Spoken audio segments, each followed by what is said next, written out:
No, it's me that's just like It's all good. getting the hint of it. So, all right, cool. All right, guys, this is Canine interview number 5, and it's with my really good friend Jason Cohen that I met at a workshop, and then later on I shared the same hotel with him in a conference. And yeah, Jason, why don't you go ahead and tell us where you are, what's your business, and what you specialize in, or what's your niche? Okay, so we'll give a few minutes for people to show up, but yeah, I'm Jason. Met Kevin at conference. Awesome dude, awesome trainer. My company's right here, Canine Cohen Dog Training. I'm located in New York. Really only work right now in Brooklyn. Just keep it to Brooklyn, New York. And actually, no, during the pandemic, I actually done some virtual people all over. So I train dogs in the city, as in the title, big city. A lot of the dogs I get from a few different rescues, especially Korean Canine Rescue, are fearful. Okay, and obviously I work with other ones, Badass Brooklyn Animal Rescue and other rescues that get dogs from down south. And when they get to the big city, not the same thing. So different reasonings we'll talk about, but a lot of fearful dogs in the big city and how we can, help them have a good life here in Brooklyn, New York. Yep. And also he sells apparel, so like I got this Badass beautiful Brooklyn Rescue. beautiful one. So Heck yeah, yeah. I haven't released that yet, but yeah. But yeah, guys, this topic is going to be just talking about fearful dogs in the city and just fearful dogs in general, and some tips that we can give out. Feel free to just give a shout out that you're here, or just give us like any questions, and I'm sure we'd be happy to answer for you. But let's see. Well, I guess. Well, Jason, do you get when you talk with your clients that adopted dogs from the rescue or like from the south, like, do you see that they were like prepared to have a fearful dog, or were they just thinking that it was just more like another The like adopters or the yeah rest? the adopters, like when they get the dog, do they It, expect it it? depends. With dogs from the south, with the rescues I work with, they're responsible and they'll give them a sense, but a lot of times you don't know as much unless the dog was in foster care for that long. But yeah, they definitely try to set them up. With Yeah. Korean Canine Rescue, it actually is not most. A lot of the dogs are, and also they do a great job of letting the owners know, learning about the dog through foster care here, the shelter and the training, and foster care in Korea. So when they get here, they actually have to hire a trainer before they even get the dog. Right. So they're set up, and I have a guide which I can share with people on here that I have students get before I meet with them, and it's for when you just get the dog, first days, which starts to set them up. Because on your question, do they know what they're getting? People sometimes were told you got a fearful dog, and then I get the question, well, when does it stop? When does it dog not fearful anymore? And that's where a lot of the education from me and other trainers I know that work with the dogs is really the beginning of them understanding what Yep. kind of dog they have and where it can get to, but also being realistic and the key components of patience and time. Yeah, because I mean, it's definitely, well, there's so many things when it comes to like having a well socialized dog. There's like uh just what age you get them, like genetics, and just how like Okay. how much exposure I think is important when you get dogs. Well, But are you talking about exposure when you first get a young dog, or when you get a dog that might be fearful? Exposure with them. Where are you at? I'm thinking more like when you first get a puppy, or like when you start with Okay, the so dog. the So dog isn't already past its socialization period, its critical right, period. So right. you're helping it not become that fearful dog. Yeah, I mean, yeah. Usually it's just like it's. I think it's just as much work versus just like you getting a dog that's past the social period, and it's like you have to work the confidence up, right? I mean, like either way, both like dogs are a lot of work in general, and just a lot of dedication, just putting in the time to expose the dog, and then just approaching it differently, because it's Well, like one of the things that for both, I mean, most dogs I get when they're puppies, they're 3 weeks. I mean, Hmm. 3 months, 12 weeks. Sometimes we get them earlier. And I think Heather was talking about it yesterday. I caught most of your interview with Heather, and obviously Heather Yep. rocks. Heather Beckall, that's what we're talking about. She was on yesterday. Um, as soon as you can get them properly socialized, helps. But people think socialization is just with dogs. Yep. Socialization is comfortable around people, the world. And then again, that goes back to the city. They have to get used to the city noises. The city shakes. If you're on certain ground, the subway's going to shake it. When the bus comes by and the compressed air comes out, all those are things that the younger you have a dog, the better you can expose them to. So even dogs that come from amazing breeders, if they don't do a lot of the stuff that we know they should, they get here and it's still a lot. Yep. Currently, I'm working with 2 puppies from the same litter, same rescue. One of them I got to work with a little earlier, and I had them do a lot of what you call game of 7. Some people call it game of 12s. Have you heard of that? I'm not familiar. Why didn't you go ahead and go through Yeah, that with me? it's out there. It's something. It's just game of 7s or 12. It's 7 different sounds, Oh, okay. surfaces, shapes, stuff like that. So there's an app I use that has some sounds. YouTube channel has it, and I'll have them expose the dog to some of these sounds while they're in their crate, eating or while marking and rewarding. You can use that because you can control the volume. If a dog's scared of a motorcycle sound or you've never heard it, you don't want the first time they hear it to startle it. And it's going to happen, but the best you can get them used to the sounds is 1. 2, the smells in just life. So with the younger puppies and what I had them, these people do, I said, the vet, I know they say, wait. It doesn't mean they have to meet another dog. They have to sniff all the poop. Yep. Let them in the city, if you have brownstones, sit on the stoop. Feed your dog their meal, hang out. Bring them in a backpack or something to the park and hang out. Again, they don't need to meet other dogs, other stuff, but they can get exposed to the world, to the sense that they're allowed to smell, to all the things that are going to happen, and let them take it in. And as Nelson Hodges says, let them just be, right? And just experience. And I think that's what's so hard when you get that young dog is they're not exposing it. Like Karma grew up here since she's 3 months old. Something goes by, she's like, huh? Big old construction. I posted a video recently. Tractors moving everything, and they're like, whatever. Yep. That's just because that's what she grew up in. So does that make sense, man?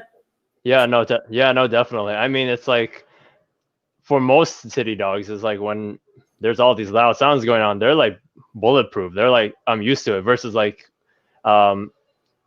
clients that I work here, like up in this like neighborhood or just suburb, it's like large, like a giant garbage truck comes by or like a motorcycle, and the dogs are like, holy crap. And it's just because they only get it so often. Yeah. And I get several clients where they're just concerned about their puppy getting parvo, getting sick, and then just how you and Heather are talking about, like, I mean, it's such when's the last time you came across parvo in New York? I mean, right. Yeah, they can get it, but you can still be cautious without being that overprotective mom. Yep. Okay. Yeah. But that's why the sound app, YouTube has it. Type city noises. Type this. The app I use is Pet Tutor. It's just you can use it on your phone, iPad, put it there. You don't always have a TV everywhere or something, but you can play it. You can play it from your phone too on YouTube. I just use the app. And just while they're eating, okay? Same thing with meeting people. They don't have to meet everybody because I don't want them meeting everybody, especially now with COVID. But I don't know what a person's hand. They just have wings and their hot sauce on their hand. They just clean something. So I don't like the meeting always random people, but people of different size, shapes, colors, glasses, hats, stuff like that. Get them socialized to that. But if they're just outside on your stoop, they're seeing all of that. They're seeing someone walk with a cane, a bicycle go by, a kid on a scooter. So if they're even by you could take them to a city environment, right? Yeah, I mean, we got San Francisco, so it's like it's a pretty big city. Yep. Okay. I only go in certain areas just because I'm not a city guy, so. Yeah, but the But thing that happens is a lot of the dogs I get that aren't from Korea are coming from Georgia, Carolinas, Texas, and just like what you mentioned, they come up here and there's a bus, there's this, there's that. And that's where I talk about a lot of students about the honeymoon period. yeah, honeymoon period is such an important stage that a lot of people aren't aware of, just because it's like the dogs are getting used to just trying to get comfortable, trying to figure out where they are in the house, and then all of a sudden, like, I've worked with my rescue right now, and that is happening where it's like, oh, after 2 weeks or 3 weeks, and then the dog started like showing Mhm. all these different behaviors, and um I don't know what to do about it. He wasn't like this when I first got him. I'm like, well, he wasn't comfortable enough to Yeah. display that. Well, one of the things that's interesting now is thankfully I'm pretty booked. Yeah. Sadly, I'm booked where I don't see some people for a month after they get the dog. They Hmm. contact me before, right when they get the dog, and like I can't see you till a month. That's why I have those guides. But when I go through their application and going, okay, this is what you had. Where's the dog now? I'm like, oh no, now the dog's way more comfortable. Sometimes good, sometimes bad. Sometimes they're more comfortable, so they're more eager to play or be around other things and people because they could be very shy. Other times, like they Right. weren't pulling because they're like walking around all scared, and now their nose is actually the focus rather than the eyes, and they're following their nose to get everything. That when they were too fearful, they were just stuck, Hmm. and now they got a pulling dog, which wasn't pulling, or now they have a dog that's vocal that wasn't vocal. So it can get better, or it can get worse, and a lot of it depends on what we do and what we don't do. Hmm. And it could be 30 days, it could be 60 days. It depends on the dog. Yeah. I mean, also, like, we have people that are still working, or they're just like they have their own schedule, and it's like, again, a lot of people aren't aware of like the honeymoon phase, and they're just like, okay, welcome into the house, like go walk all over the different rooms, you get the whole house to yourself, and Too much it, freedom, man. too much freedom.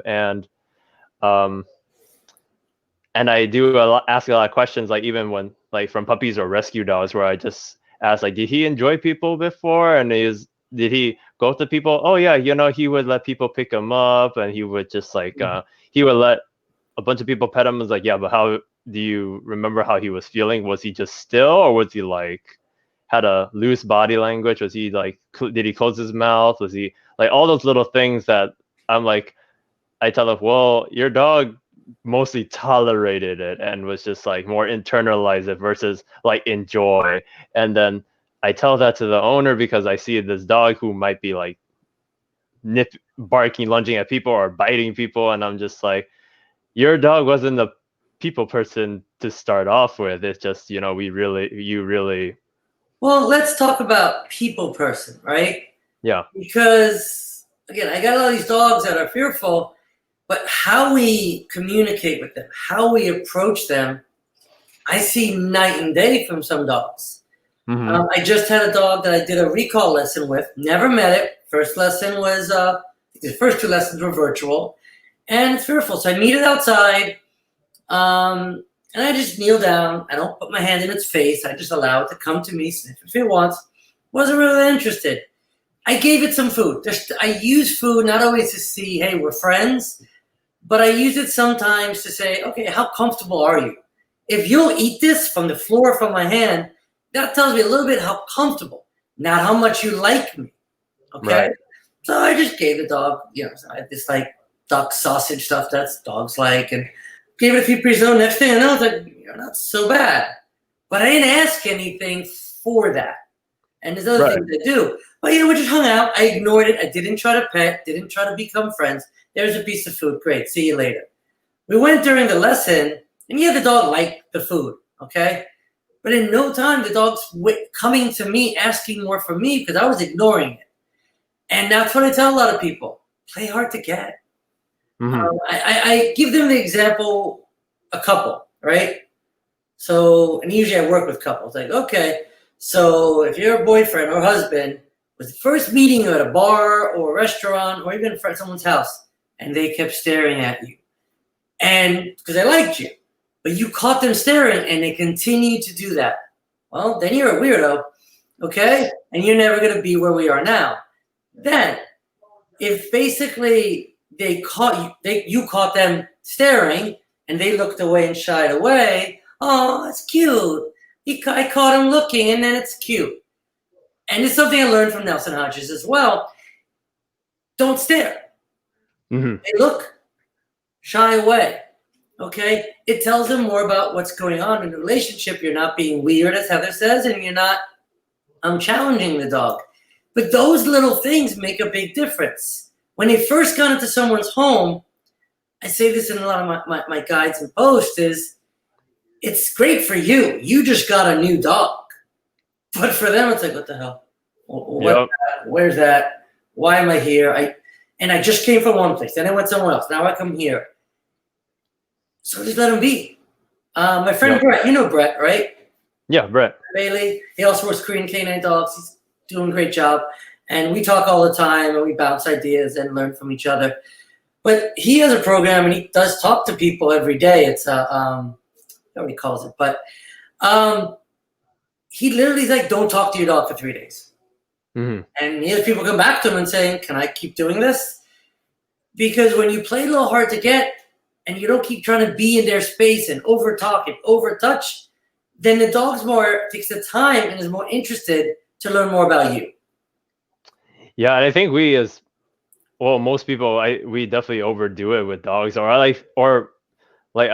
we do too much right away with dogs, because I know I have a couple of rescue dogs here who have some issues behaviorally when it comes to just being fearful around people, and they resort to like lunging on leash, barking, nipping, and then we'll tell them that, and then I'll get a message saying, hey, it's been a week since I had this dog, and he scared this person out at the river. I'm like, you're at the river with this dog? And it's like, what is the river? Is that like a busy area or just like a park?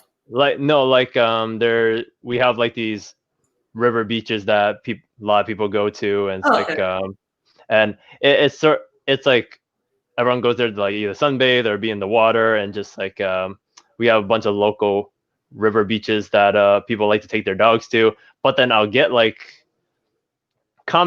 text saying, hey, he did this, so like, what do you do? I was like, what are you doing there, like after having the dog for like a week or like 2 weeks, or just like they're just bringing their dogs out too fast. And I'm like, your dog needs to just get the layout of the house. You gotta be the tour guide. You gotta like show him like, okay, you can't go here yet. You gotta earn your freedom. It's like I've been telling clients like a promotion system where right now your dog's the intern and your dog has to work through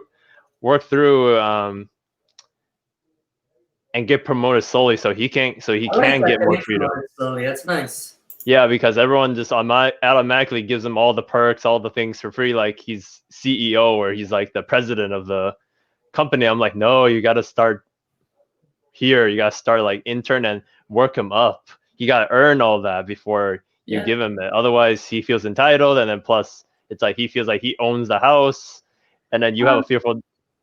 Well, kind of like that. Yeah, I mean, for me, about owning the house and all that. Yeah. Yes, that definitely happens where hierarchy and and rules and structure matter. Totally. With fearful dogs and dogs that come to me, yes, if you give them too much too soon, But a lot of times what I'm seeing is they're putting them in too many situations also. So on the first thing you said about ruling the house and all that and elevation in the house, right? Mm-hmm. I'm a big fan of no couches, no beds in the beginning. Later, with permission, no problem. Yep. Because let's start learning the dog. And sometimes, like you were just talking about, if I give them too much, you get a different dog. Then if you let the dog, no couch, no bed. You don't have to, where I have a student, first-time dog owner, young dog, and I'm not seeing him for a bit. Like I told you, it could be a month before I've seen people these days. Mm-hmm. And they're like, the dog's growling at my daughter. The dog, is this and that. And I'm like, okay, when did it happen? It happened when the dog's on the couch and she's trying to pet or reach. So as simple as this, no more couch, house leash, which I can talk more later if you want, light house leash on the dog, and they just had a different bed. So they stopped the couch. The house leash was able to help the dog understand not to be on the couch because the obedience is not there yet. Obviously, crating as well. Never happened again. Dog doesn't even care about going on a couch. Without place, without anything. It's like, no, you don't go there, you go there. No obedience, no nothing yet. Yeah. Now, plus some other things we talk about, different relationship, a different situation, which was different rescue. I had to take this dog last year during Labor Day because it bit 3 or 5 people in like 4 days. And smart dog, I'm not going to try to put it on anybody, but the fosters did too much too soon. They took this dog on a 2-hour drive to a barbecue with friends, a pool party, barbecue, brunch. And they weren't going to drink. I'm like, yeah, well, we'll see about that. But we all know what happens. And just too much too soon. And someone reached to say hi, bite. Okay? Then he went outside to another area, tried to, give it space. More people came. Pop, another time. Another den. That's the other situation with people in the home. They just left them alone a little too long. And another trainer tried to get in the face and try to play with it. Because that's what that trainer did with his dog. And I'm like, not what I would do with a fearful dog, but right in the face and playing a dog where pop got him too. And on the leg a different time. So before you know it, 5 bites. Not an aggressive dog. So I picked that dog up, just gave him space, didn't ask anything of him. Sitting on the couch, just a leash on, letting him be. And he's like, can you pet me?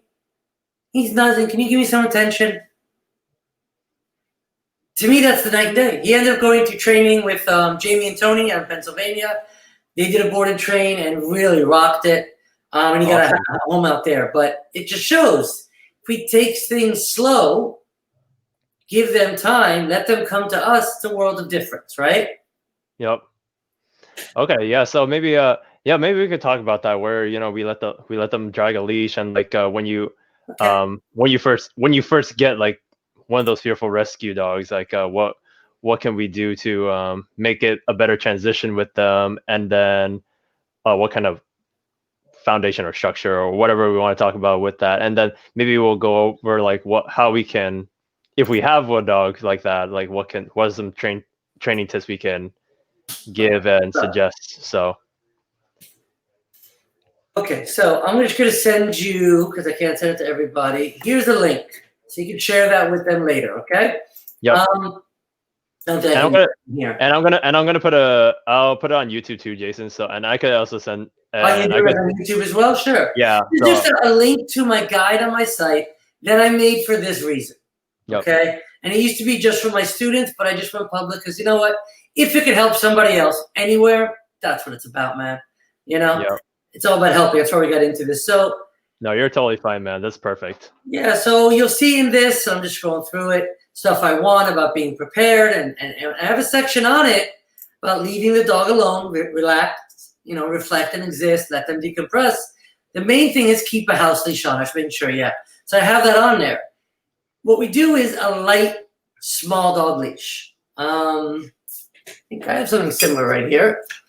This is a version, a light leash. This is $4. This was actually a slip, but same thing. A light, small dog leash. You can cut the handle off, right? Just cut that off, okay? And let it drag. You can also, if you have some, a little twine, light rope, nylon, or 550 cord, military paracord, with a carabiner, put it on too.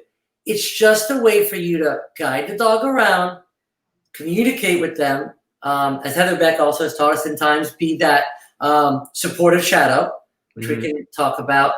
But also, like I said, the dog's gonna jump on the couch. You don't know to tell him not to, or he goes and hides under the bed. Well, this leash is gonna help you not let your dog do certain things and introduce your dog to other things. I'm gonna call it not canine lifeline, just a lifeline to your dog, a communication stream, because we're humans. We're gonna use our voices. They don't know either what the words mean, or other dogs from the countries, definitely don't know it in English. So yeah, it's all monkey chatter to them, and monkey chatter, right? Monkey chatter. So they're not verbal creatures. So by Hmm. body language, we can help, and leash guidance, not pulling and dragging, can make a world of difference. So a house leash on stops the dog from eating that thing, hiding under a bed, which again, most fearful dogs, what's the first thing they do when They're gonna when find it. they're fight? Y- Okay. Yep. I have a dog years ago that stayed with me because he was in a crate, wouldn't come out. And he snapped at the foster, trying to get him out. Because again, they're trying to reach in and get them. And that's scary to a dog. Let me come get you.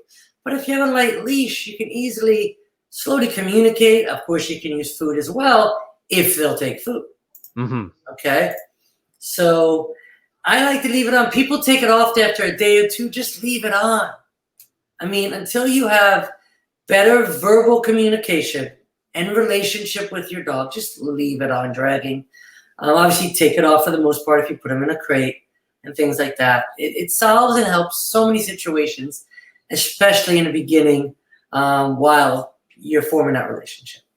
Yeah, no, it's really good to have that. And I've been telling people to have a leash on just because, just like how you say, if you're trying to reach to grab the fearful dog under the bed or just trying to like go over the dog, like your dog is definitely going to react to it in a very confrontational way.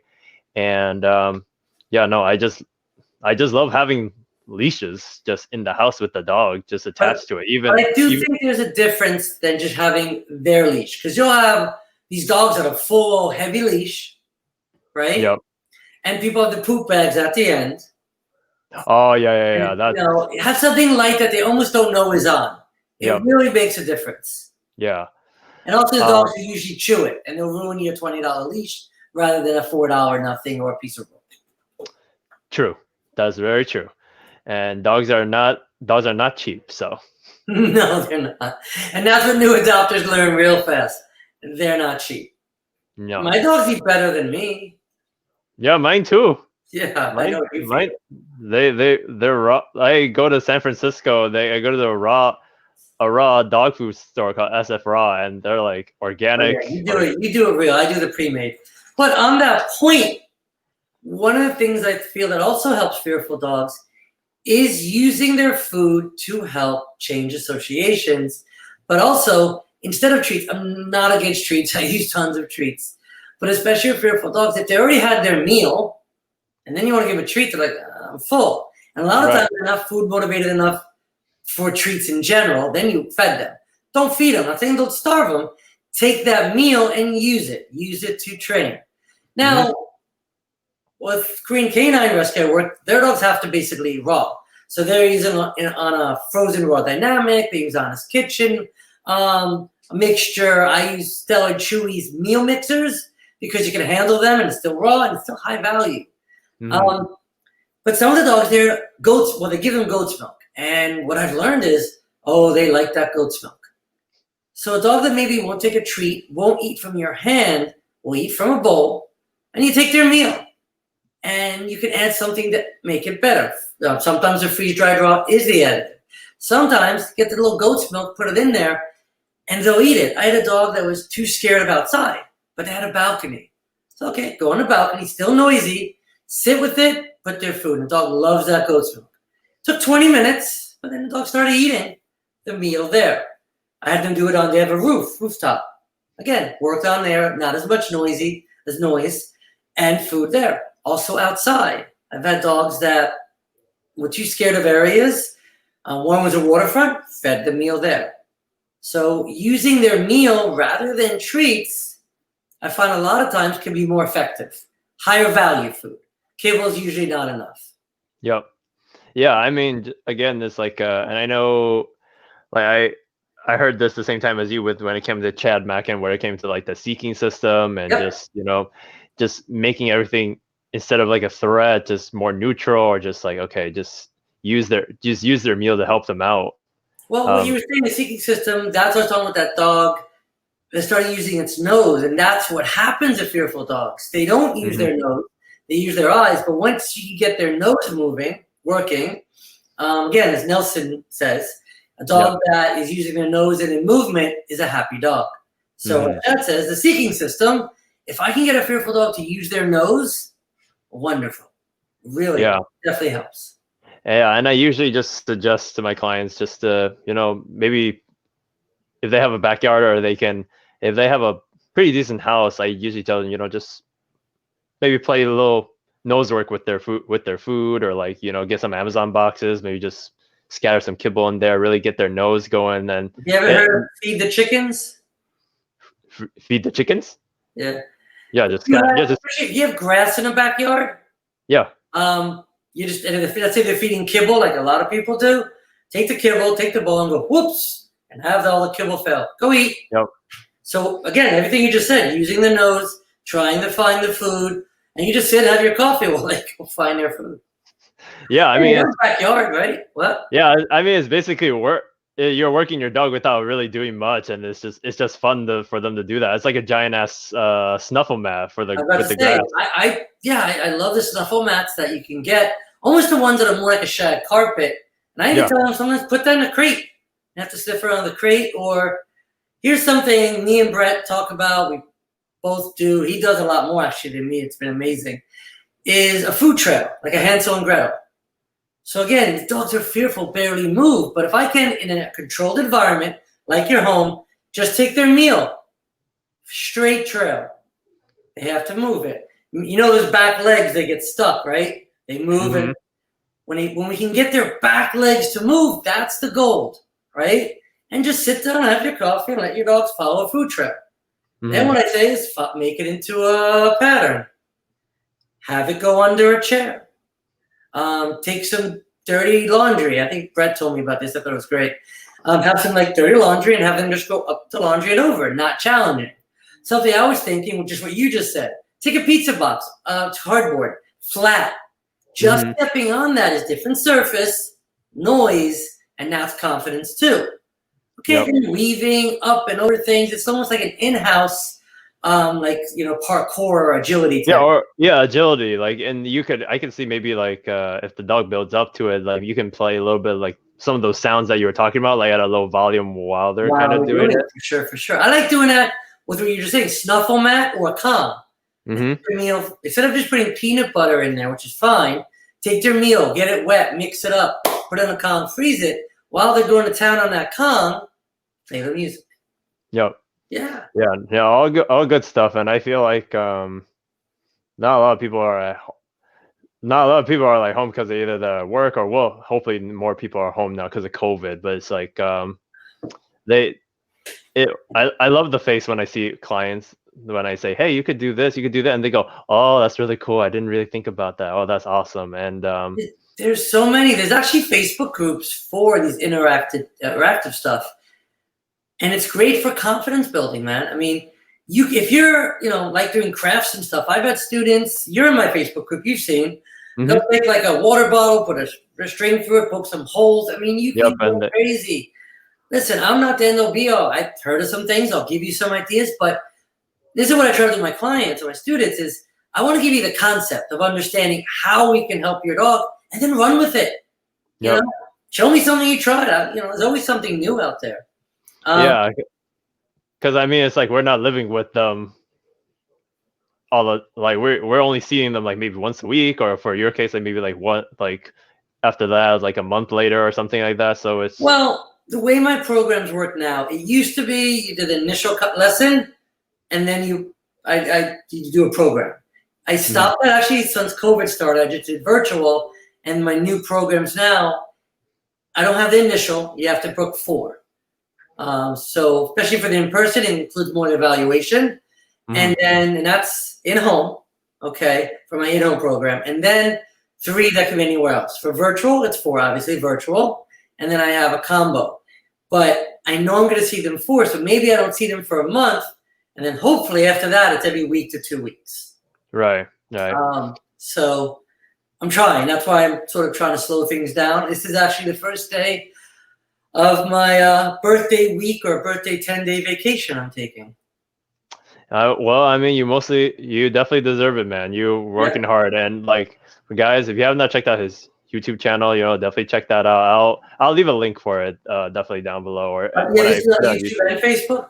Yeah, I'm gonna do it on YouTube and Facebook. So I can also email this to you if Oh you no, want. it's fine. It's just I have stuff on YouTube. Yeah, Everything ends up on Facebook, and yeah, some things are put on my site. So if you guys are seeing yeah, this on YouTube, I do have content here, but I have more content on my Facebook page. yeah, yeah. It's a little So easy. I didn't put as much up there. I mean, Jason has so much content. It's like awesome, and Yeah. he's just got a lot of educational stuff. And I really, I actually most of my social media stuff is sort of based on him, just because it's a good Okay, mod, man. it's a good model. So I love what you're um, doing, man.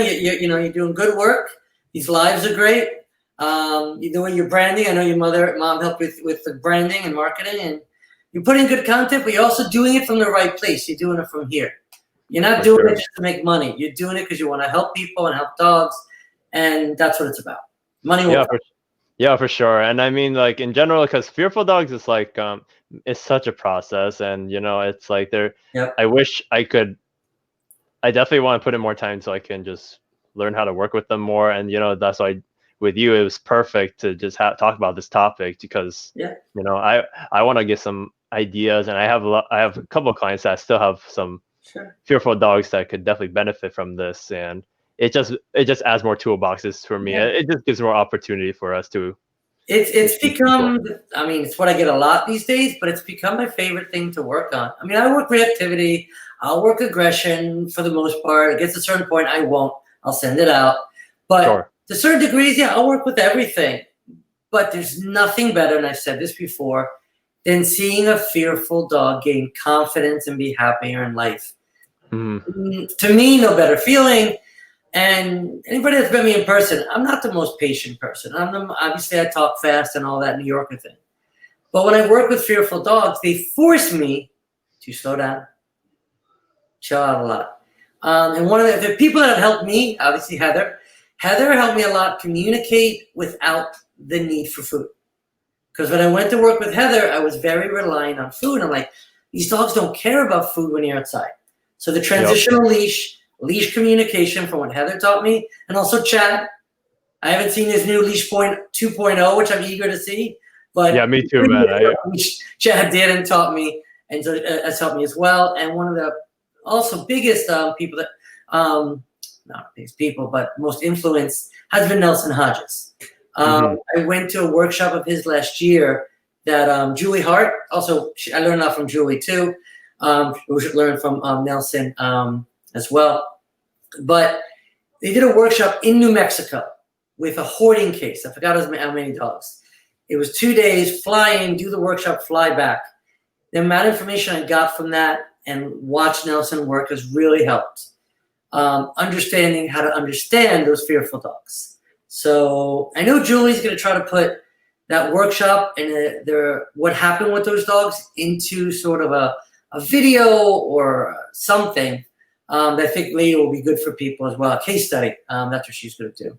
But I learned a lot there. And one thing I like to always say, which is what we've talked about a little bit before, and I got from Nelson, is dogs are about 10 times more likely to understand your body language than anything you say. And I'm New Yorker and Jewish, so I do things with my hands and I talk too much. Yep. So with these dogs, I got to sort of stop both of that to a degree. Oh yeah, well it's just this. It's like if you're trying to get a dog to like climb on something and put their 2 feet up on stuff, and like you don't, and you're just trying to like get them on, but they're like, it's so much helpful if you actually go on the thing with the dog, and it's like, okay, very good point. Yep. Like there was one time there's a client I'm working with whose dog was not into the car. So then for me, I was just like, well, you gotta show your dog that the car is in danger. So like, how do you do that? I'm like, here I go. And then Have like you ever walked into a crate? Climb into the crate? one time. I think it was like one time, but I don't know why I did it. The crate was big enough so that I could. I've done it. So as long yeah. Oh, go on. No, it was like as long as no one locked me in it. I haven't had anyone lock me in the crate yet. So I'd lock you in it. Well, I still remember that picture you had of me when I had that big agitated collar with the in training. You're just like, he's so aggressive. We have to have a conference. Missing out this year. We're not going to have the in person. That's why it's even better we got to do this, because Usually we'd be doing this over a few beers, right? At the tiki bar. Yeah, for sure, man. I miss talking to you. It's just like you're one of my VITs. Very important Yeah. trainers. Well, we also just got to do more. We started during the beginning of COVID. We were doing these virtual dinners and hangouts. We haven't done as much. I think we got to bring some of that back. For sure, man. Yeah. So any other thing you have, I can talk about things. Yeah, well, let me see who's watching. Martin Wright's watching. I Misty. have a couple of clients that are watching. Hey, Rachel. Hey, Beth. Hey, Vicky. Hey, Sub Lorna. Yeah, that's awesome. We're getting more people watching every time. So like I think going back to it, because I know we talked about this a little bit, because I know a lot of clients are like asking, like, when will this ever go away? Will this fearfulness, will he ever be like come out of his shell? And and it's just like I do have an answer, but I wanted to hear your thoughts on when clients ask you that. I get that all the time. One of the next guides, I call them, whatever I'm going to work on, is Fearful Dogs.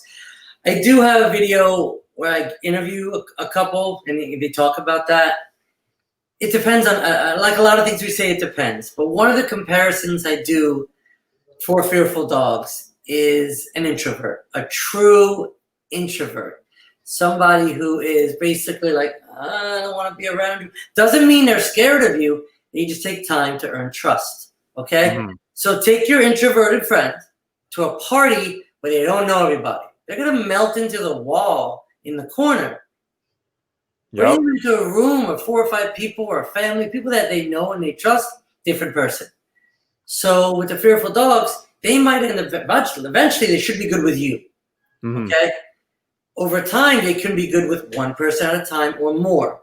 Can they change to be that happy-go-lucky dog? I tell them for the most part, no. Right. Can they? Sure. But I don't want you to have that expectation. I tell them, if you want to, throughout their lives, advocate for them so where they can be more trusting of new people. If you let all your friends go, puppy, and reach in, that's the association they're going to have. If you teach your dog, I'm not going to allow people to invade your space, do things you're uncomfortable with, and put your dog in comfortable situations, they'll earn trust and faith in you, putting them in more situations. Again, it's back to too much too soon. But I have seen so many dogs. It's one of the things I like. I just did a group walk today with my students. And sometimes I don't see people for months, even like a year.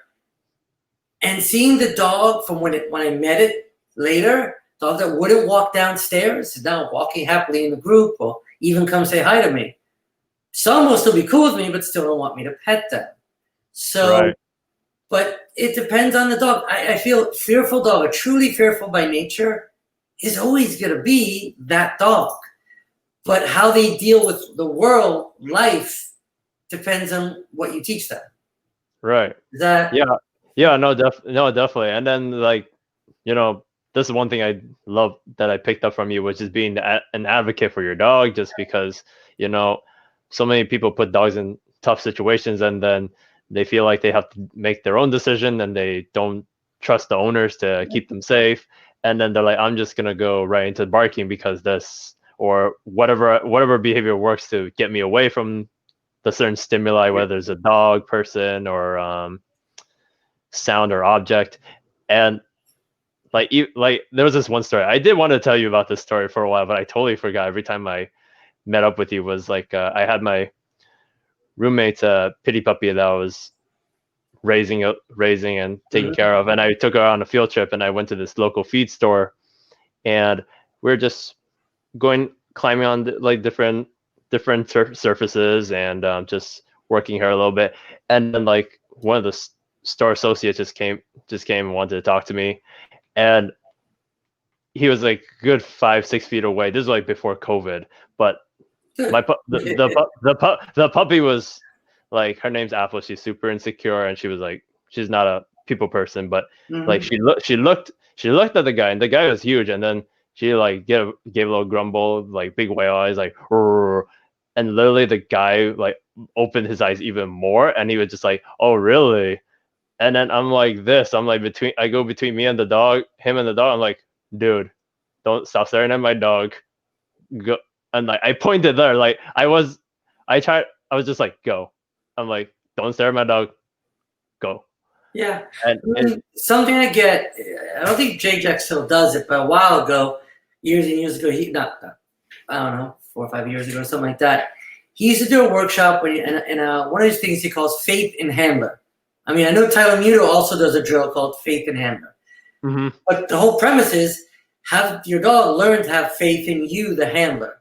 The more times you allow things to happen while you have them on leash where they can't go to flight, they lose faith in you. The more times you say, don't worry about it, I got this, I'm not going to allow that to happen, they go, don't worry about it, he got this. Okay? Yeah. So that technique is we see a lot more with reactive dogs, but I look at it also with fearful dogs. And what you were talking about, the whale eye and the growl, I go over avoidance and appeasement signals with all of my students. The more they understand what to look for, the better you can advocate for your dog. So what I talk about is, what's the dog's usually, besides the avoidance appeasement signals, the first thing they want to do when they're in a new or stressful situation? Flight. So I was just at a student last night, fearful of a more reactive dog. And I tell them the first thing give your dog is space. So if your dog's uncomfortable with that person, the first thing I do is, let's go, let's move out of the way. If you can make the other person move, great. Hey, can you back up? But sometimes, like, hey, just walk in. Just give me a second. Walk away or get your dog away. Give them flight. I try to get them to do it as soon as they see any of those signs. You see this? They see that. You see the mouth just close if it's hot out. You get more hot days. As soon as that mouth closes, what's going on? And look, right? And freeze. Because once they start getting to the yawn and the growl, they're like, no one's listening to me, right? Nothing against what you did. I'm just saying, happens all the time in the city. It's I'm with a dog and I move too quick and they growl like, sorry, it happens. Yeah, and I mean, most reactive dogs are stemming from insecurity or fearfulness anyway. So it's just like those fearful dogs just felt like it was, a last resort, or like this works for my benefit that I growl and bark now, because either my mom is just gonna pull me to the side and get me away from the person, or the person's just gonna run away because I've done it. It's listen, we all make mistakes. In the city, it's also so easy to make those mistakes and put your dog in a situation. I did it today during the group walk. I put my dog Carmen in a situation that was too much for her, and instead of reacting and going after the dog, she just walked away, out of a down. I mean, you look a little bad, but I've taught her, if you're uncomfortable, instead of going to fight, go to flight, step away, walk away. Yep. So listen, we're not perfect. Our dogs aren't perfect, but the better we can put them in situations. And again, that's where I do use food. The more comfortable I can get the dog, the more I can help them before they're past that threshold. Then I'll use clickers and food and stuff like that with fearful dogs too to change that association. And I think, you can't use it with all dogs. So I just get them in a calm position. And then I'll go to things that Chad and Nelson. Chad does the micro touches. Nelson has the massages. I know he had to the spine and other things. Chad taught me the massage of the ear. You remember that? He kind He does it sort of slow. I learned it from him. I don't know where he got it from. I learned it from a slow massage of the ear that actually can release some oxytocin to the brain. So dogs that don't take food, I'll sit there and just do that slow massage. Okay? Nelson has taught me sort of a spine. I can't see his hand here, but a spine massage. But again, I had a fearful dog. The other thing, didn't want to pet him, but was great with some of these massages. So I just led a different direction what you're saying. But once I can get them where they're not feeling stressed, how can I change that association? Right. Yeah, what she was saying, but that's every day in the city, man. People just, can I say hi to your dog? Ooh, that's a cute dog, right? Yeah, no, I mean, sometimes my clients go through the same thing where they're going out for a trail, or they're going out to going out for a neighborhood walk, or just anywhere with people, and they just see this good-looking dog, and they're just like, oh, can I pet it? And then you hear all the things like, oh, I'm good with dogs, or it's okay, that's fine, or and I hate when people do the whole hand thing, like bring up to. I'm just Well, like, I understand the hand thing. I hate it, but they don't understand there's a way to do it and a way not to do it. yeah, That's and how you don't do it. yeah, There, like put your hand out if you want, or just hang by them. But everybody goes, here, sniff me. yeah, or even just how you approach the dog. Just like Yeah. like like for fearful dogs, I'll either turn my back to them or like just sideways versus just face to face. And I tell people all the time, just like it really depends on how you approach the dog, and Yeah. um, just again, just from what you said, just watching your dog's body language or state how they're feeling inside. It's just so important. Just just reading your dog is just But approaching, like you said, is important. And I'm trying to figure the best way to say it in one of my graphics, but it's don't bend over, kneel down. mhm, So a lot of people bend over to the dog and are going from overhead, and that's obviously scary. We're giants, then, right? But yep, if you kneel down and if you put your hands out, it's more of a welcoming position, and they have the choice to come into your space.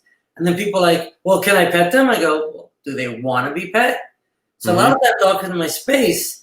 If they're comfortable, then I'll do a little under here. If they're still comfortable, maybe, but a lot of times I'm just going to stay here. I've had dogs I've worked with now that want to be by me. Still haven't pet him over the head or something like that. Someone I didn't even pet still wanted to be by me. And it's the dog different dog that's bit multiple people. But over the lessons, I never tried to pet it. And it was like, well, I want you to. Let me come over to you, right? So it's it how we approach it. Yeah, go on. Sorry. it feels like I honestly compare like the fearful dogs or like the dogs that have some people issues, like when you're first going out on a date with the girl or a guy. It's just you're not gonna kiss and make out on the first date. You gotta like really Good. I mean You're too nice to. No, little Kevin's way too nice. guilty as charged. But but just like you have to get to know them. You gotta work. You got the dog has to get to know you. Just know that you're not a threat, and vice versa, kind of thing, and just build up to where it's like, okay, your fifth date, maybe chin rub or like just I gotta where say, Kevin, no fifth like date for me is not a chin rub. no. But I mean just like oh my god, if I just like have to wait for the fifth date for a chin rub, well it's gonna rip well for humans it's totally a completely different reward Oh, system you're or still just on your first date and you're talking about the chin rub, so. it was more for the dog.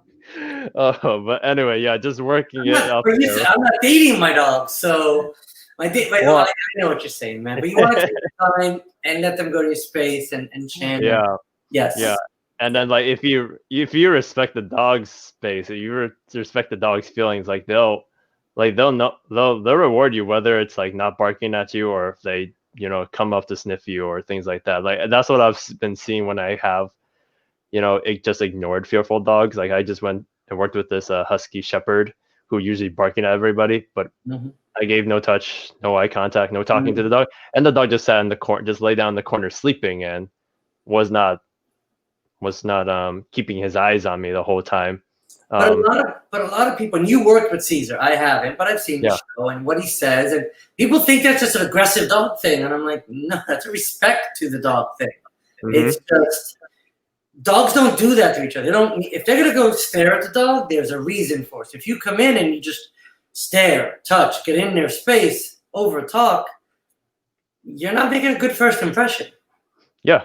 Oh, you're just doing too much at the very beginning, or you're a try hard, and with someone who's just just the enthusiasm, like it can be just like even for me, I'm like if someone comes up to me like, "What's up, buddy?" I go, "Oh, okay, wait a Yeah, minute, that's a yeah, you're little bit." introverted. Yeah, sure. But I'm a little that, that's what yeah. people understand is they expect a lot of these dogs to be the happy-go-lucky, let's say, lab that they've either grown up with or whatever. Now, here, let's go back to the city. Mhm. I've seen the same, or even heard from my students, the same fearful dog in the city. They take it out on a hike, they go away out of the city for a weekend, different dog. 100% different dog. The city itself, just like me, it pounds down on you. I mean, there's great things in it too, but it does. And I think it pounds on dogs. The sounds, and we talked about threshold I mentioned before. In the city, as soon as the dog walks outside, they're beyond threshold. If they're nervous around dogs, there's dog everywhere. If they like dogs, they want to get to the dogs. If they're scared of people, there's people everywhere. And then there's just, again, the smells, the sight, the sounds. By me, you go down half a block, there's the BQE highway right above. Okay? A student I'm working that just lives 10 blocks that way, they can go up to the avenue and then too much. So I find in the city with these fearful dogs, you don't have that cushion of, oh, I'm just going to take you to the backyard, we'll just stay on our block for a bit, give you that time. Outside in that, and other trainers I know, because they worked with some of my students, just don't take your dog outside. Just get him a wee-wee pad. And this was told to a dog that's little, I'd say medium to small pitty. Don't take it outside. Just get wee-wee pads and some fluoxetine or something like that.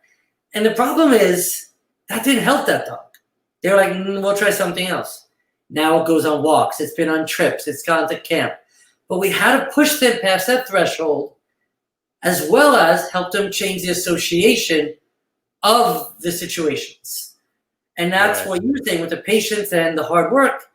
I have a student that it's been 6 months now. I started working with him before COVID. We just helped. And he's learned so much about dogs from helping his fearful dog. It's those baby steps. You remember What About Bob with Bill Murray, right? Or have you not seen that? I know you're a little younger. You need to check out What About Bob with Bill Murray. He's a germaphobe dealing with life. But what the psychiatrist has him learn from his book, it's a dark comedy, so it goes in another direction, but is you need to take baby steps to make bigger goals. So he's too scared to even get to the elevator through the lobby of their office. He goes first to get to the door, then get to the elevator door, then go down the elevator. So it's these slow steps. So one, that's homework for you, buddy. Watch that movie. You'll like it. But it helps you understand them. So that's the thing. We do have to take small steps. But I feel in the city, we have to sometimes take a bigger step because we don't have a choice. So what I have people do is the avenues are always busy. So unless you live on the avenue, I'll do this so you can see, I have people say, okay, walk down the street. It's good. Keep walking up and down the street. Okay, things are great. Cross just this street to the other side, up and down that one. Then make it so this is good. That's good. Great. Go up one. Okay, get out of speed. Go up one avenue, right? Come back down and come back. Then eventually more and eventually more. Other things I have them do, if it's a small enough dog, get it to a park, get it on a long line, and help it explore and show you around. Okay, again, something from Nelson, Follow the Dog, is I've done that with a fearful dog where I just sat there and it got to the end and slowly it chose to sat by me. So you got to help them in many different ways as you can. So get them out of the city for a bit, go to a park if you can, give them nature and explore.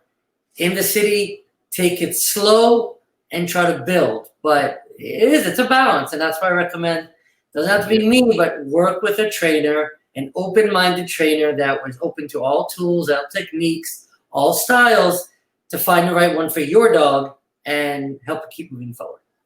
Yeah, no, definitely. I mean, just going with what you said with nature and just bringing them out. I do tell clients, just get to know your dog. Like your dog is just studying you all the time, knowing all your patterns and all your things. But if your dog likes to go on frolic around the park or go sniff or go hiking, just whatever fulfills them, it just makes them feel. Yeah, you want to be part of that, where you can provide that fulfillment with the dogs and they feel good. And then, well, here's something that you can do when you're doing that. So one of the dogs, I saw him today again, Pepper. And I have some videos with Pepper. So Pepper on the first group walk, it's fearful, but not too much. Just it's getting good, and they're doing a great job with the dog. So one of the things I do in my group walks is they jump on this low wall, and I have the dogs walk on it. So it's that parkour thing. So this dog wouldn't do that. Once we got it up, it walked a bit. So our next lesson, they were like, well, we want to work more on that. I'm like, okay, that's a fun lesson for me. Nothing better than that. So we went to the park. The wall's too much. But we went to a tree stump. Okay, up and over the tree stump. Up on the tree stump. Up and over the tree stump. That built confidence. Mm-hmm. We went to just park benches.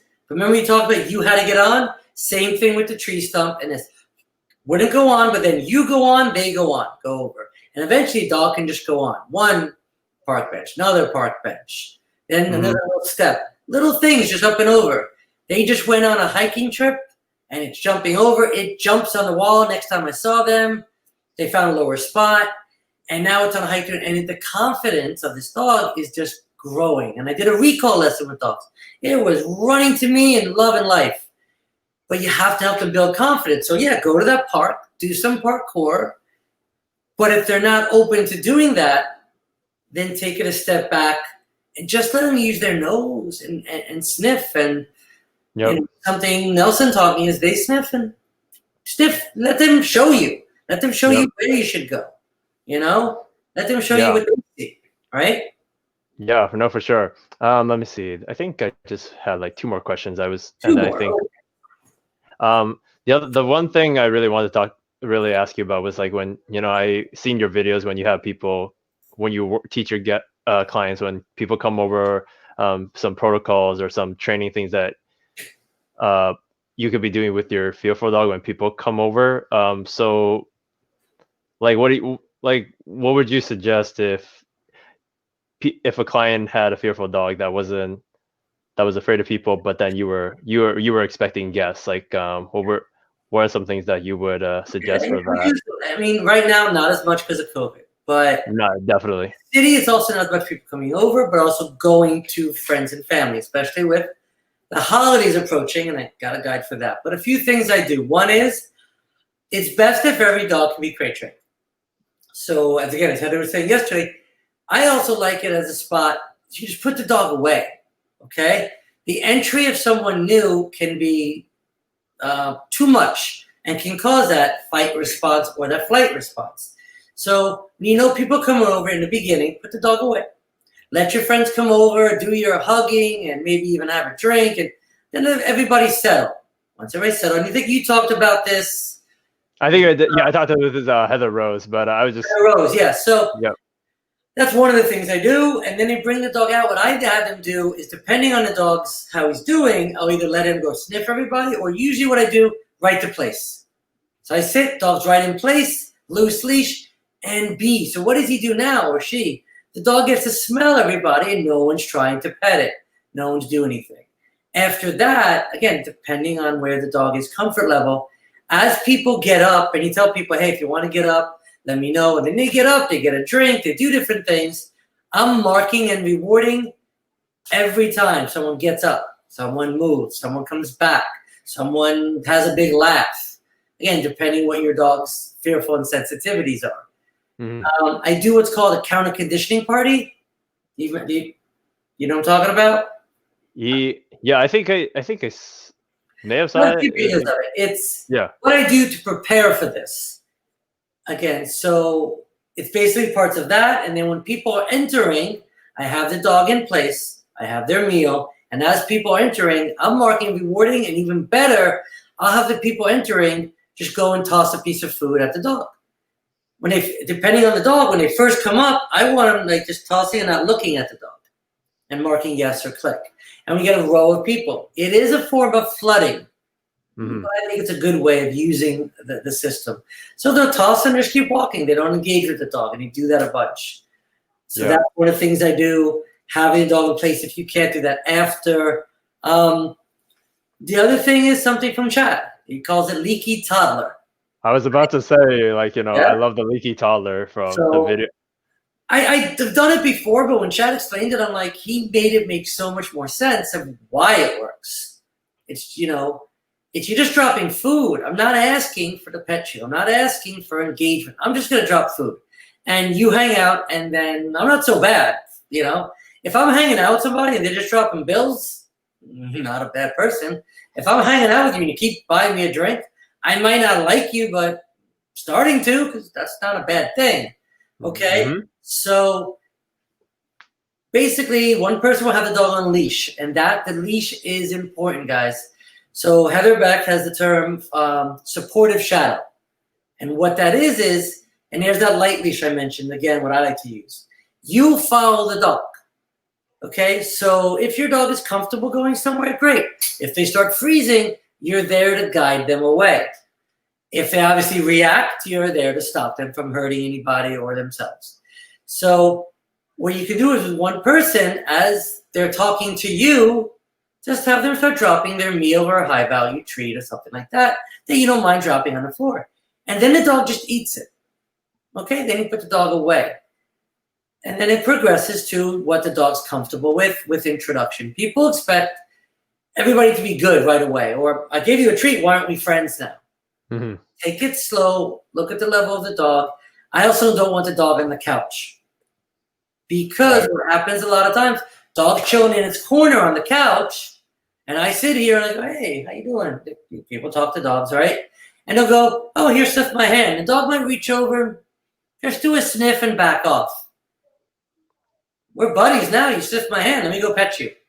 And he reaches to pet, and the dog feels like I'm in the corner. I don't really have flight now. And they go to fight. Okay? Right. So I don't put the dog in situations that it can help. Here. Hey, Adrian, what's up?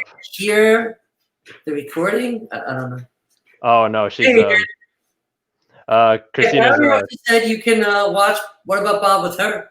Yep. I'm going to visit her next weekend with her because it's just like a little bit of a weekend off for me, just so I avoid a little bit of burnout. And then my other friend was like saying, let's work on your dating skills, buddy. And then we'll have to break me into things. Oh my goodness. No, Christina's got a chocolate Cavalier Spaniel that nice.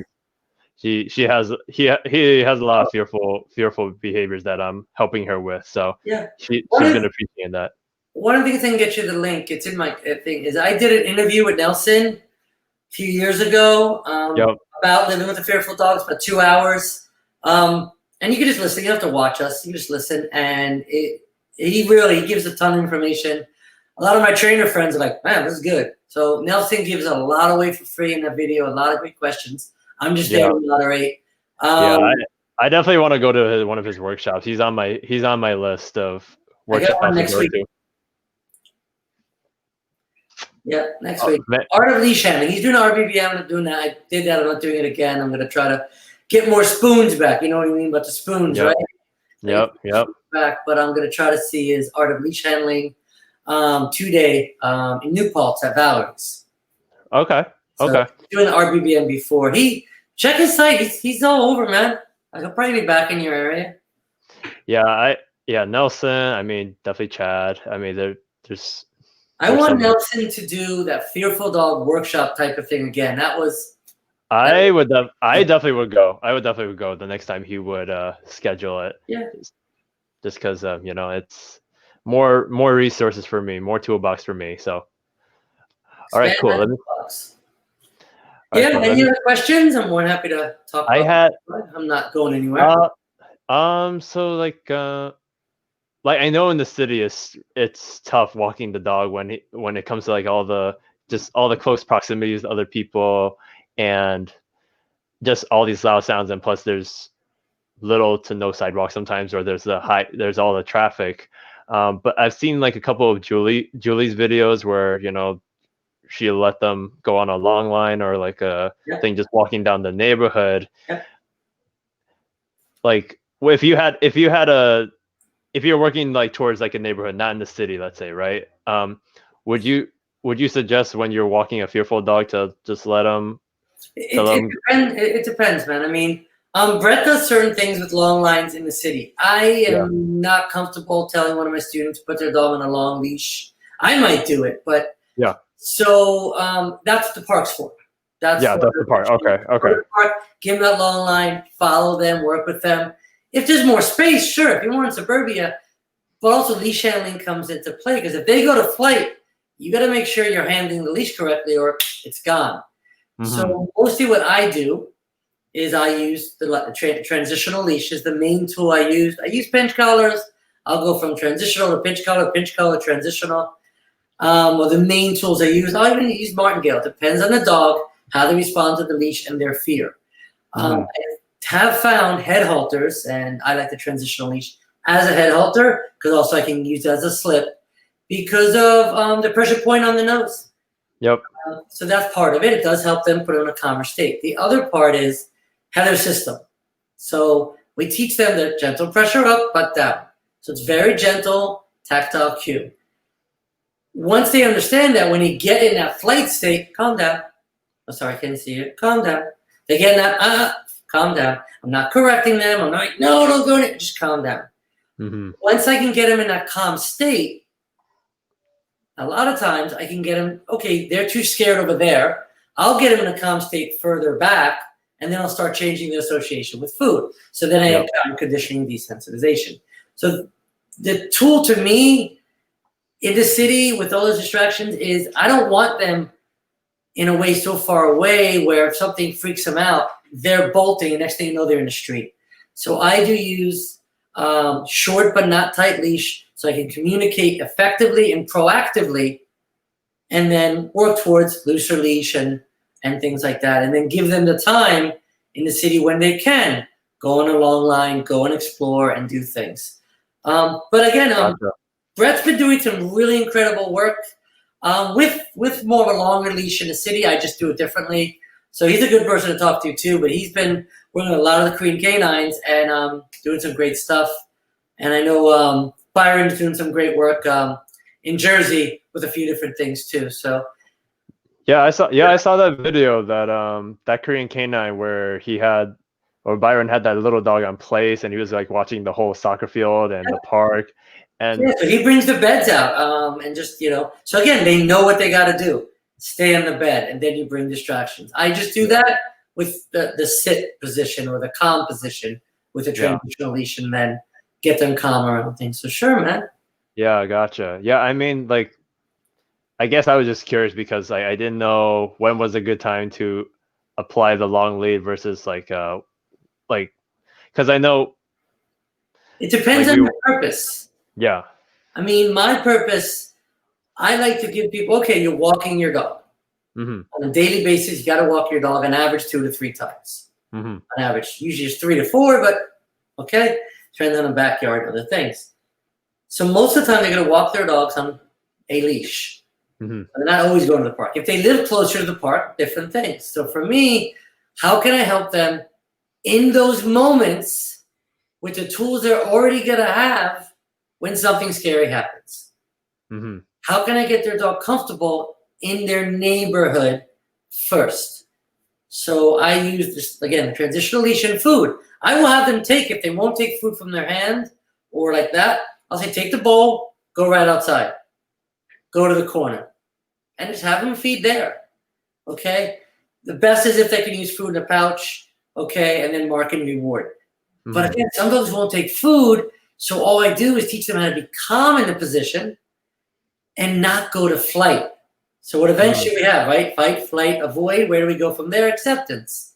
So sometimes we just have to get to the point where I don't like it. I'm not going to run away. And I can trust you. I have faith in you. And I'm okay with the situation. And maybe then they start taking food. But it depends. And that's where what I've been using now more, and I'm going to be doing a little promotion for my next thing, which is tomorrow we're doing a talk on CBD. Not that I'm an expert, but we're going to be talking about just what we've seen. We've given some dogs CBD that are fearful, different situations to see how it helps. We give them some free bottles and some stuff, and we'll talk about that. So that's something else I've been adding. It's not like fluoxetine. When you're that it takes a month to really see, and you got to weed them off. We'll give it for a week, see what we see. We see nothing, no big deal. So I've been adding that and seeing some really nice results where fearful dogs are getting more energetic, more comfortable, and better recovery. It doesn't fix them, but in the plan, I've seen it help a lot of dogs that are we're helping. So you find what works, So in your area, it might be a long line because you got more space. So you can give that fearful dog more space to use its nose and explore. And in that environment, it's safer than by me. Okay, Gotcha. you're good enough handling, yeah, you can give more space, but the environment matters. You know what I mean? Yeah, no, for sure. Just because I did message Julie one time where it was just like just having the transitional leash, or just like just having the leash with you with the fearful dog, and sometimes, and she was like saying how the dog can feel um not restricted, what's the word, Restraint. restrained. Mhm. So I was like I'm like thinking like okay, so yeah, it really because with the city it depends, because like with all the neighborhoods, and then the park would be the best way for the long line. So yeah, I was just curious, like What I if tell my I students to do if they can get to a park is walk the dog to the park on the transitional leash, martingale or pinch collar that you use. mhm, When you get, but already have a back clip harness on. okay, When you get to the park, put the clip on the harness, a longer leash. With fearful, I'm not against flexies. I like flexies and all that. For fearful dogs, I do like a long line for the reason of if you accidentally drop that flexi, it hits the ground and then starts chasing them. So I say if you're going yeah, to use a flexi, just get a wrist thing, because if they bolt for something and you drop it, that just could add extra element. Besides that, yeah, yeah, use a flexi, whatever you want. But I like it on the back clip harness. So if they pull a bit, I'm okay if they pull on that. I don't want them pulling on the other tool, and it makes a different association. yeah. So You don't want to taint the equipment. You don't want to taint the collar and let the I mean, harnesses are meant to pull anyway, so it's just like yeah, well, I want comfy. I don't want no pull. I want the nice comfy one, back clip. And yeah, then, one of the students I worked with, Gunner, great family, great dog, very fearful. We went to do the outside lesson. Recall wasn't going to happen at that point. But we just had the long line. We followed the dog a bit, and then we hung out and sat down part of the park. And he went to the end of the long line. It was pretty funny. There were these tall, like grass with nothing around it. And he went in it and lay down and hid. Then he poked his head out. Then he came back. We did a little Animal Channel thing. The gunner comes out. He looks, right? But the cool thing, what he did is he came back and laid with us on his own. They loved it. They were like, oh my God, this is great. But then he went away and came back. So build trust. We're not pulling you back. We're not calling you back. You can make that choice to be with us. And I said, listen, yeah, you guys can take it. For us in Prospect Park, there are hikes, there are different places. So you can take your dog that is fearful in what the closest we have to nature in Brooklyn and help them. And it gave them another avenue for their fearful dog to earn that faith in handler, to build their relationship by exploring nature together. mm-hmm. Is Okay, that? yeah, no, for sure. I guess I was just like more curious, like versus me suggesting the client to, after teaching the leash skills, using the long line to walk their dog versus like out in the city, and Well, I don't just like the long line to walk the dog. If I'm taking the long line, it's almost the goal is to not need the long line. It's leading to no leash, right, right? So right, if I have a long line, my goal is I'm teaching them off leash obedience or to be comfortable off leash, or I'm just giving them freedom because they don't have it or it's illegal to mm-hmm. have a dog off leash. Even though Sure, a long line is illegal, the only thing illegal is a 6 foot. If you're in a park and you have it, no one's going to really say something, and you have that mm-hmm. peace of mind if you don't have that obedience already. And you can go on a hike with that too until you have that obedience. So yeah. Sure. Okay, What let's see. Rachel asking? Did you go over using muzzles when training fearful dogs? If not, what are your thoughts? Not. Okay. So Okay, so that could be another thing we talk about. muzzles are for every dog. It's always good to have your dog muzzle conditioned. If the fearful dog is more apt to bite and he has learned that that works and will go to it quicker, then it becomes more of a necessity earlier. For me, it's always good to muscle condition. The thing is also, if it's a new adopter, how is their relationship before you introduce that? So if the dog's not in a state where it's going to bite everybody, it wouldn't be the first thing I'd ask them to do.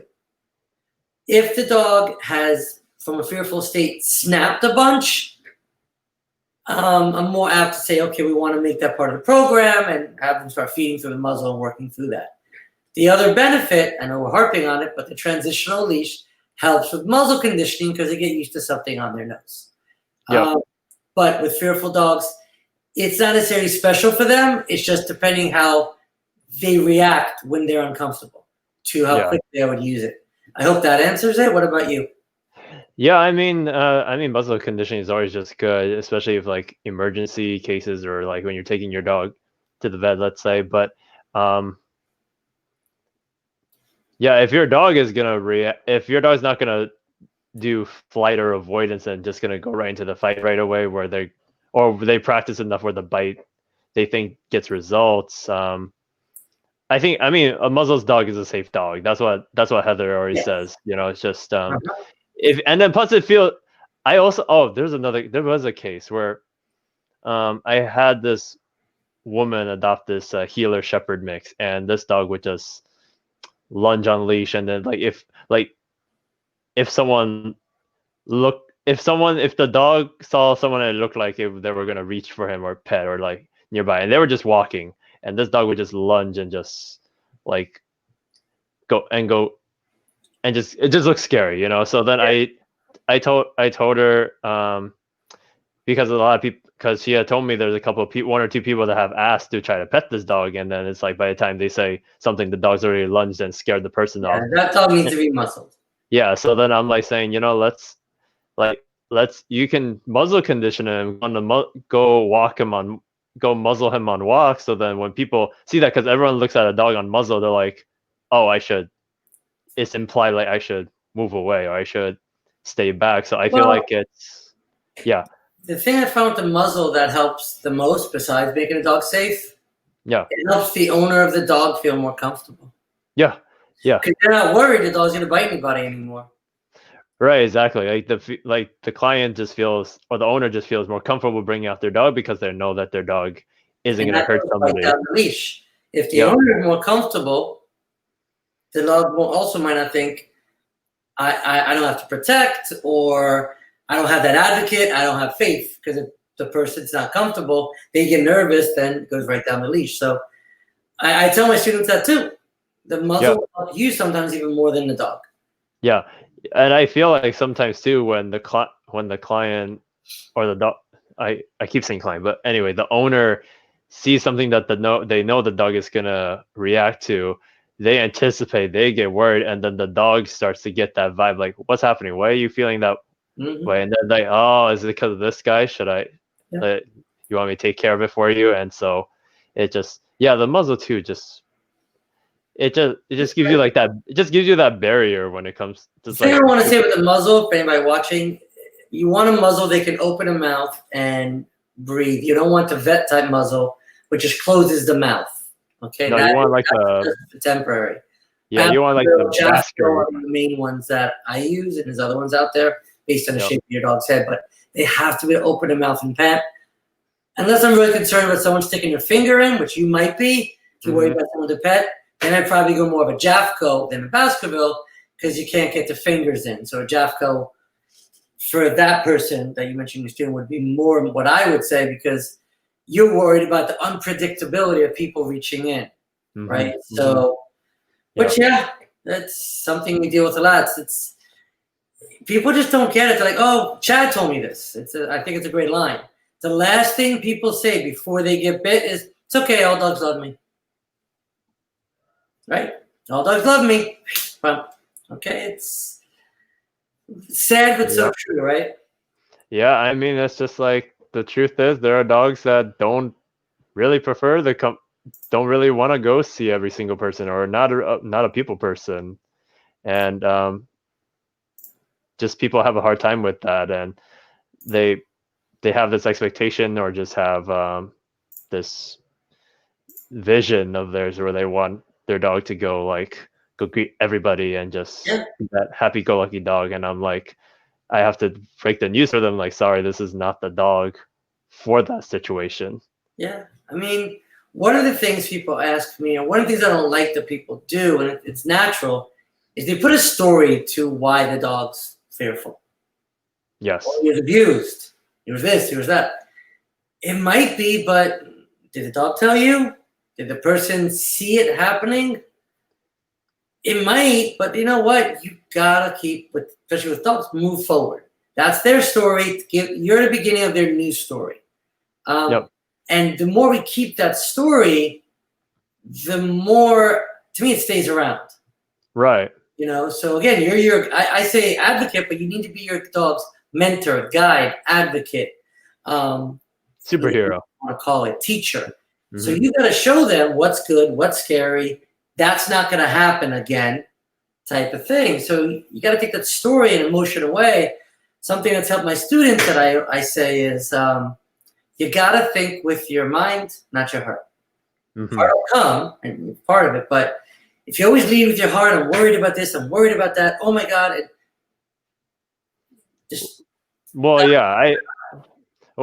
I'm telling owners too when I work with them. So I'm not really I'll listen to the story, but I'm not focused on that. I'm focusing on the dog right now that we have, and what state of mind, and and just like what we need to do now versus what we can't undo like in the past. So that story is important. Actually, there is one dog I'm really curious. I wanted your thoughts about, Jason. I have this like 90-pound Bernese Mountain Dog that Bernese Mountain Dogs. This guy, like the first time owners, they've had him for a year right now, just because he's 1 year old right now. He's almost 2. They had this guy as a puppy. The breeder flew him over here to California, and like they put him on a harness for like the first 6 or 9 months. He's happy, just walking around. But after he got neutered, and there was like recently after he got neutered, and this was like around like a year old, he just had a shift where he's like not really he doesn't want to walk on the leash. Like he'll plant, he will just roll to the ground and just not go on the walk. When did you work with them? I'm working with them right now. I work with them. You didn't work with them when they were a puppy. You work with them now. The problem occurred. Yep. Okay. And I mean, and I'm like working on this. Like I'm on lesson 2 out of like 6 lessons with them. Nice. And this dog is just, he has a big house. He can go into the pool. He gets definitely a lot of freedom where he gets to go into the pool whenever he wants, when he's like when he wants to. And this dog is just like a giant puppy. Like he's mouthing. He's like trying to hump this bed. He's like bouncing around. He's like demand barking, and just no structure. So so it's just like I have to go through everything like that with them. Also, what's really interesting is that he has a big sense of stranger danger, and he had like their oldest son who's in LA. Like this, like as a puppy, like humped him and really like jumped on him, like no respect for his personal space and all that. But then now, because his bubble burst, that fear period and that sense of stranger danger just got a little bit worse. Now he's bitten the older son like several times, and I met the son like our last session, and he was just. How old is the son? He's like in his 30s, or he's a full grown adult. So, but he's like flinching. He's just like nervous, and the dog can definitely recognize that, or like I saw him air sniff in front when I was there with him. And with you? Fine. He was because I don't engage the dog first. I let him check me out, and I did go over some stuff like putting the dog away when people come over, and just. Now they're putting it away in a crate or in a room. I'm trying to get them to have a crate for the dog, but they try to put him in a room. So, first time dog owners did not know what to think, and they're like, this is their big baby. But right now I'm like having a hard time figuring out if the refuse, because they just want to walk the dog. They want to go on the neighborhood walks with the dog and just just have a regular walk with him. But it's like I'm having a hard time if the dog is trying to plant and like refuse to walk because he doesn't want to, or is it more like coming from that insecure, fearful kind of perspective? What I'm hearing right there,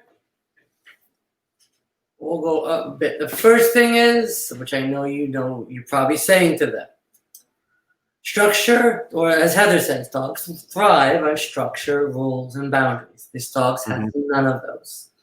All it's been giving is love, love, love, love, love. Okay? And they probably went no, no, no, no, no a million times, but never thought what no meant. Okay? And now you're saying how old is it? A year? No, he's like he's gonna turn 2 soon, like in like 2 months. What I've learned is larger dogs mature slower. Right. Okay. So obviously getting to that adolescent adult period, so more adult. And he's probably just a big teenager, get to adult, and he's like, you never told me I had to do anything before. And they're gonna blame it on the neutering. None of that is why I would like, don't care. Don't care if he is neutered or not. Not the problem. Right. The fact that he's not crated. They contact me with a dog with that, if there's any issues with humans, great. Not a question. Don't work with him if not. Because they're snapping, stuff like that. But for that dog, part of the structure, rules, and boundary is going to be crate. For everything, I didn't hear everything you guys talked about yesterday. I was driving back from my appointment, but I know what Heather says. Everything she said. Right. Those reasons crate.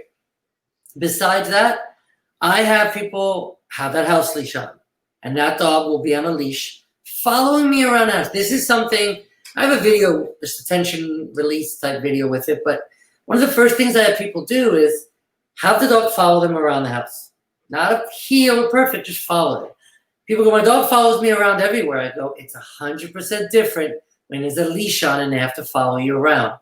That's following because you need them to. Now, because they decide to go, where are you going? I want to check that out. Okay, so that's a huge difference. I want to go here. Right. You need to come there. I don't want to go there. I don't care. You need to come there.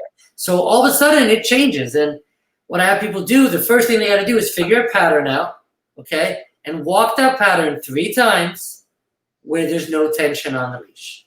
So do that a few times a day. And then listen, if you're not watching the dog and you're not doing it, just put it away. Let it have that rest time. Take it back out. And this sounds a little bit of, the hardcore program as Heather has. I don't do it exactly the same, but great. Come out, either do some training, just do the walk. And start of the training is place. And again, why is place a big deal? My dogs right now, they're not in place. That's the third. Okay, Jason's in here. You had a nice walk. Go there. I did not put them in place, guys. Let's just go hang out. There's a bed in there. There's 2 memory foam beds. Carmen's going to go to one now, probably. Here she comes. What? Well, she did the virtual session. So she's like, when are we going to work, right? See, it's Carmen doggies. Okay? So basically, and here comes the whiskey because he's jealous too. See, I woke him up. See what I did? Yep. He's coming over. No, he's going to the other bed. But they can. But what place can do is you have to stay there on a comfy bed, and I'll give you food for it. I'm really mean. Okay. So again, but it gives them that do this instead of don't jump on a couch, don't jump on a counter, don't just do that, man. Okay. Right. So it gives them that alternate. Okay. Walking around the house leads to walking outside. Right. Okay, I'm sure you're doing proper leash handling and the right tool. Does he stop and not want to move? Yeah, he'll go, like, there's a certain threshold. There's a certain bridge that he's like, yeah. Even like getting out of the house, like getting out the door, he's just like nope. And then let me ask you a question. Let me see one more thing. Where does the dog go potty? Backyard. No more potty in the backyard. Okay. I forgot you're not in the city.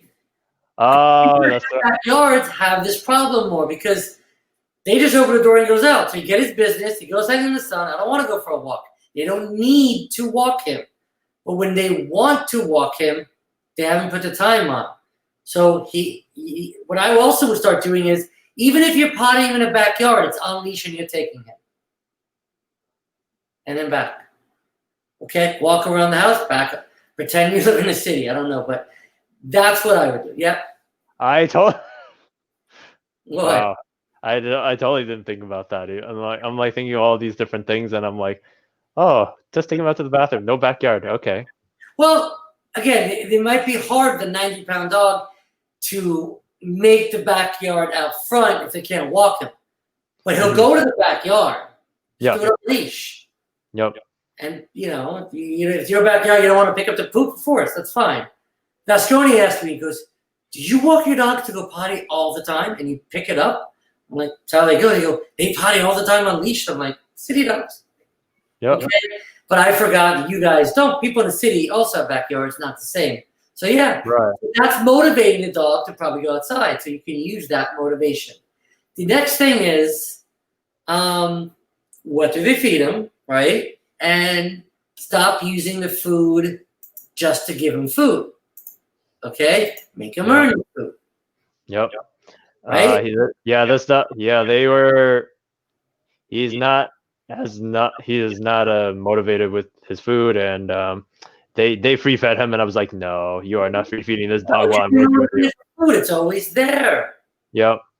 And I tell them all the time, it's like having your kid not eat their vegetables. I'm not gonna leave it there for like 7 hours for them to nitpick it back. And like I live for me and my mom, because she's third world generation. She's like, for me, the way she taught me is like, you either eat this right now or you don't eat.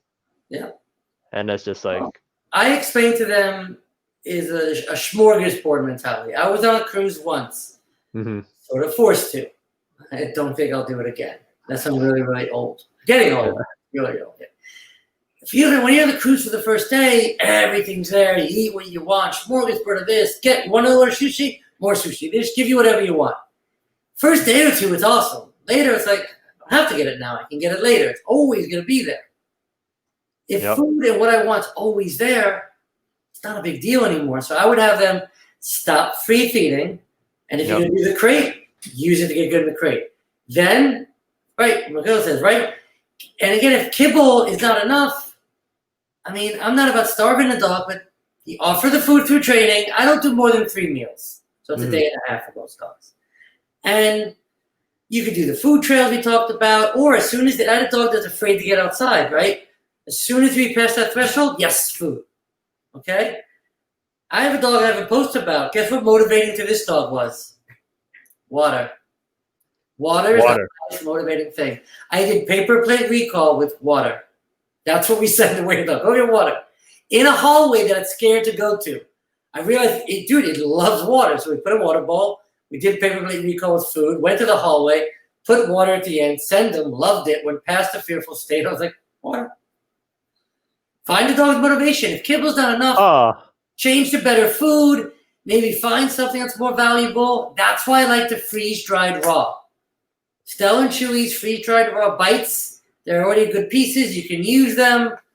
There's different. If there's super fearful, I can use the salmon and cod, which is stinky. If not, I use the lamb or the beef, and you can cut it up. It's their meal. So it's not treats. It's more value than kibble. And for a bigger dog, guess what? Smaller poop. So that's even better. Right on. Makes sense All to you? That's perfect, man. I really appreciate all of that, all that information. Walk around the house. It's life-changing. Literally, I have dogs that wouldn't move. They kept the leash on the house, made them follow, and all become they're more confident. They'll go more places, and they learn to follow. But people forget it. And again, I think I get this from Heather too. A leash doesn't say for inside use only. I think that's where I got it from. But it's true. Yeah, it's true. I mean, everyone's thinking is like they think the leash is just to go out. I'm so used with like the same issues and just like my recommendation or just like how I approach things. It just just sometimes there's a dog that I haven't worked with a certain thing for a while that I'm like a little thrown off, like, and sometimes I overthink it as well, or just like I gotta add you to. We got a little messenger group with me, Byron, Bobby, Melissa, and Brett. You can just ask, but I keep forgetting. But yeah, dude, you're always willing just to shoot a message, and that's we gotta bounce ideas off each other. Sometimes you just don't see that one thing. I had a client that the biggest thing out of the lesson, we did the walk, we did a million things. The biggest thing they got out of the lesson was close the crate door. Because once the fearful dog got out of the crate, it would run back. I'm like, well, just close the door. mm-hmm. Sometimes you don't see what's right in front of you. Sometimes happens to me all the time. That's why again, I talk to Brett and Byron all the time. We bounce ideas off, and something I say leads to something else. Something he says leads to something else.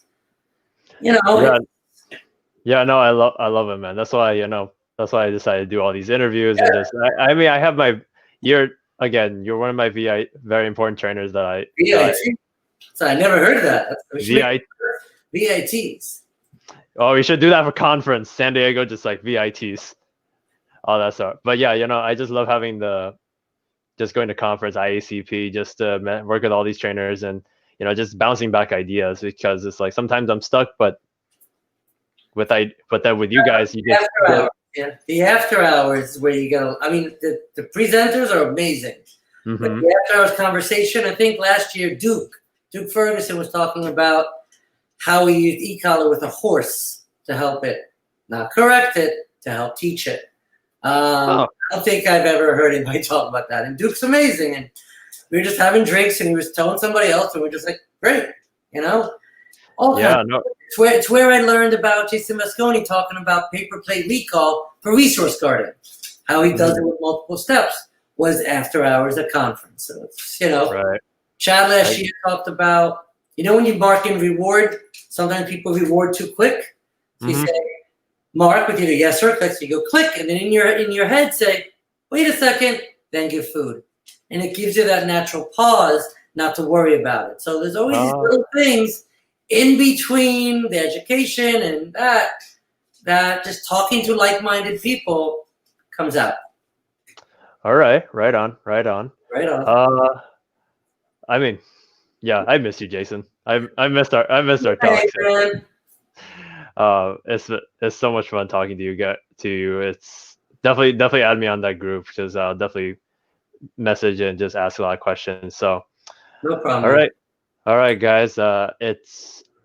It's almost 7:00 at where Jason's at. So no, it's almost 8:00 where Jason's at.